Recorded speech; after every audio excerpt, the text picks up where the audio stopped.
I can't believe what I'm seeing. Ivan Demidov puts up a 2-goal, 2-assist, 4-point game for SK St. Petersburg in a huge win as he is now tied for the team lead in scoring with this beauty of a goal, not to mention an empty netter to top off this amazing night. We gotta dive into that, Jesse, but also, the Habs training camp scrimmages started today, and we had some phenomenal performances, including Juraj Slafkovsky being absolutely dominant in his game. We got an insight into what the lines will likely be for Montreal moving forward in the preseason, plus a surprise standout, but maybe not so much if you've been watching the channel, and Oliver Kapanen, which includes his second goal of the scrimmage, this absolute beauty. There's a ton of stuff to get into coming up on this episode of Habs Digest, and Jesse, we're just going to dive straight into it. Why not? And I want to start with Kapanen. Now, we had a little chat with our channel members last night, our Rocket Richard tier channel members. You know who you are, Brian, Alex, and Doug. But we had a chat about who is maybe one of these underrated guys that could fight for a roster spot. And Jesse, my take, and I think a lot of fans as well kind of agree that Oliver Kapanen, also Alex said this too, Oliver Kapanen, he's right there. And I'm going to play that second goal of the night, or of the afternoon for you again here. 2 goals. Looked amazing. Playing on a line with Alex Barré-Boulet and Emil Heineman. Jesse, what are your thoughts from him? Because to me, right away, when I was seeing these clips surfacing, seeing how people were talking about him, I mean, you realize this guy is like, I mean, he fits right in. Making his presence felt early on. Him and Slav kind of stealing the show, right? Like showing a lot of speed, but then going hard to the net with then, some finesse on the backhand to really kind of finish it off, really kind of hammering home those words from Rob Ramage that he said, when being asked about Oliver Kapanen earlier this week, like, Ollie's not just coming just for the t-shirt. Like, he's coming to make this team. And that's what's kind of coming out of left field. Okay, we knew the numbers were good, but then we see him showing up at camp and then doing this already. And now already the talk is starting to begin. Like, is there a chance that maybe Kapanen could steal Christian Dvorak's spot? It's really insane. Like, Dvorak, I mean, we'll get into the actual lines in a bit, but like, you're starting to wonder, like, someone got to go if Kapanen is going to make this team. And straight up, he looked like one of the most talented players. Now, they didn't stream this game, so we're kind of just going off a lot of the clips we saw. But a lot of the top insiders, top reporters, writers were there, and they got to see this. So, I mean, Jesse, do you really see a world? Like, I actually do see a world where if they feel their hand is forced, they might try and make a trade for Dvorak or like to move him out. But I also don't necessarily see them rushing to do anything before the season just to fit Kapanen in. Because also, like, as good as he is, if he merits a spot on the team, I think he'll get it. But I think if it's even kind of close with Dvorak, I think they're pretty much okay letting him go back, play top line, top power play, top PK over with Timra.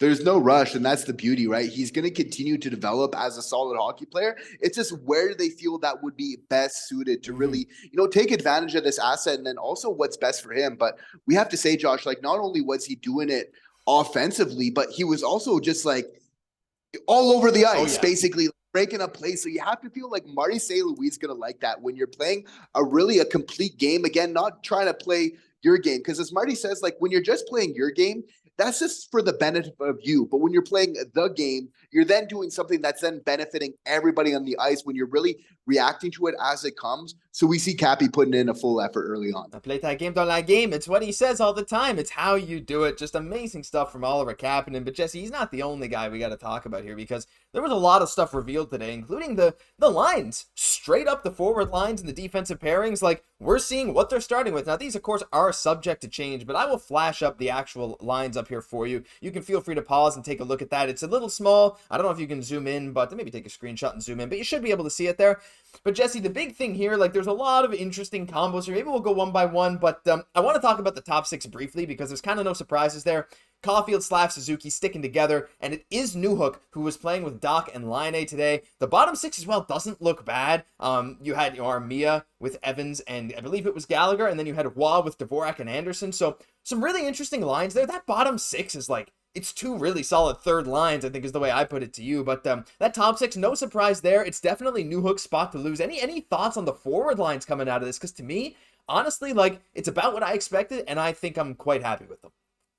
Yeah, the top 6 as we kind of projected as well. And I really like having Nui on that second line just to pack a punch as much as possible. As a big proponent of his spot being on that second line. I think that, once we kind of Demidov coming over, then you can have Nui on a third C and really kind of taking advantage, exploiting the opposition there because he is that good of a player. But Yeah, absolutely. I think it's so important for a team that needs scoring to put as much as emphasis on that as you can on these first two lines. So, of course, they're going to play around with this quite a bit, but I really wouldn't be surprised to see these two first lines being like that going into training camp and the regular season. Yeah, I think a lot of people are looking at that third line like, free Joshua Roy. I saw that comment a few times. Like, come on, guys, it's not that bad. Like, Dvorak and Anderson, like, they're not worth their contracts, but they're not terrible players. Like, I think, that's a fine spot for Roy as is. But I'm sure, again, we'll see those change up. But Jesse was the defensive. Well, actually, before I get to the defensive pairings, I also just want to talk about Slav because we kind of should have talked about him earlier. But holy crap.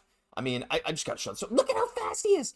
Like, look at that. Look how fast he got past Arber. I mean, and Eric Engels put it very well, Jesse, when he literally said today, he's like, there's no question as to who was the best player on the ice during the first scrimmage. It was Slav. So just wanted to show you guys that again, like unbelievable stuff. But back to it. I got a bit off topic because I kind of forgot to show that earlier, and we need to praise Slav. He's going to be so good.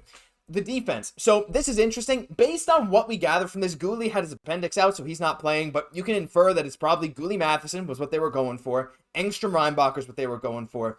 And Xhekaj Savard, which is something we kind of expected, though I know some people were saying it maybe would be Hudson Savard. Jesse, it was interesting, though. They broke up Hudson and Mailloux, and they played Hudson with Barron and Struble with Mailloux, which is maybe the more interesting thing there. And I think Hudson and Barron, in my eyes, were the two guys of that group of four maybe most likely to start the season in the NHL. But it's cool to see them actually do that and split up the guys that were playing in the rookie camp together.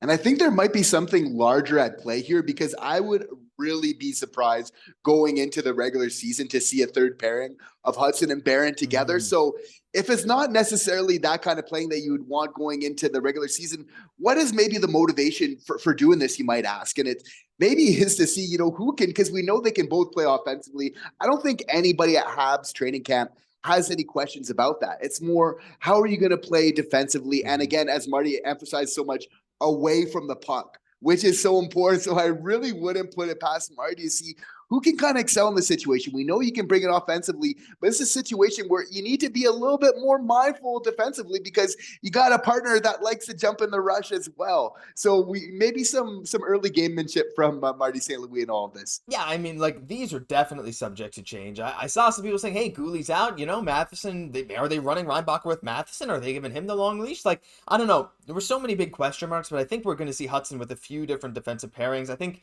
they're probably going to try Hudson and Savard at some point. I'd be kind of surprised if they didn't, but I guess we'll just have to wait and see. But let us know what you guys think about these lines, these forward lines, potentially heading into the season, or at least the preseason down below. There's probably going to be some tweaks, but I think it's pretty much what we expected so far, and I kind of like it. I kind of like that second line, but Jesse, it's the guy that's not yet on the team, that will be on the team next year, if all things go right, that we got to talk about most. Oh my gosh. We were waiting for this, right? 5 games into his KHL career, Demidov had 2 points and, 0 goals. And we're like, okay, that's fine. He's playing all right. He was benched a bit. Some fans got worried. We're like, no, there's no point in being worried. He's a young teenager in the KHL.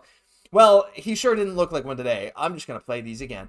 My goodness. First of all, falling to his knees, passing to another top prospect in Nikishin for the Carolina Hurricanes organization. Fantastic defenseman, by the way. But Demidov, with that insane pass from his knees, that was his second point of the night. Then he snipes this absolute rifle for his third point and first goal of the night. I believe his first goal of the season. And then he topped it all off with this empty netter. He is now tied for the lead in points on SKA with 2 goals and 2 assists in this game for a 4-point night for a teenager in the KHL. He's now tied for SKA lead in points, Jesse. He's a point per game in the KHL. We were waiting for a breakout game. I actually saw some people online predicting this. I saw some people online predicting this, and he more than showed up. I mean, I don't even have words anymore. The fact that this guy is able to do this at the KHL level, not to mention having the top speed for his team at over 34 kilometers an hour, he's doing it all.